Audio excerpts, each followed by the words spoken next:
duha nga magkausa sa pagpangayo sa pangalan ihatag sa akong amahan. Amen. Wala nga kining prayer of deliverance kada family naadjud ani bisan usa lang ani. Dako kinig tabang sa kada family nato. Atong miaging semana diya na po iniduol nako. Unya ang nitabo ang iyang bana mahubog, mawa. Inig-inom, o iniglala, mawa sa kaugalingon. Kaya, sinaman siya paminaw nato sa punto per punto, iya pang i-deliverance yang bana.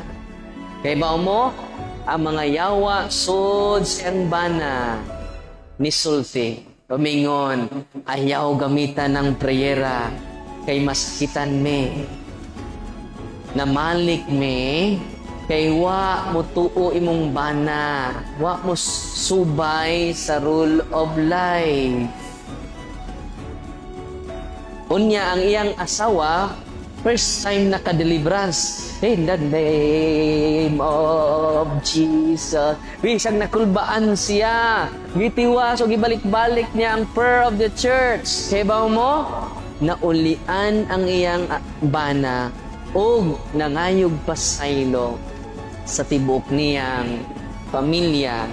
O karon hinay-hinay nagdawat sa sakramento, dako nagkausaban ang iyang bana.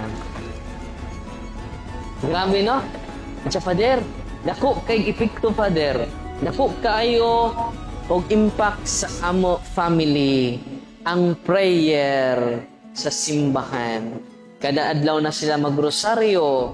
Kay ba mo, ang yawa matorture sa rosaryo. Kaya the best gift, matod pang Padre Pio, is rosary. Kung sa'yo best gift, nakadawat rin ako grosaryuhan ron, no? Salamat kaayo. Ako mapadunggon ha sa mga yawa nga nisud sa usa ka sakristan. Akong sakristan. Nganong naposes ang sakristan, yang lolo albularyo. Sig-serve nako. Ato kong bukid na siya kanunay. Dito man siya nagpuyo sa kumbento. Minsan nga, Father, pwede ko mubalhin sa imong office? Ato nilang kupuyo.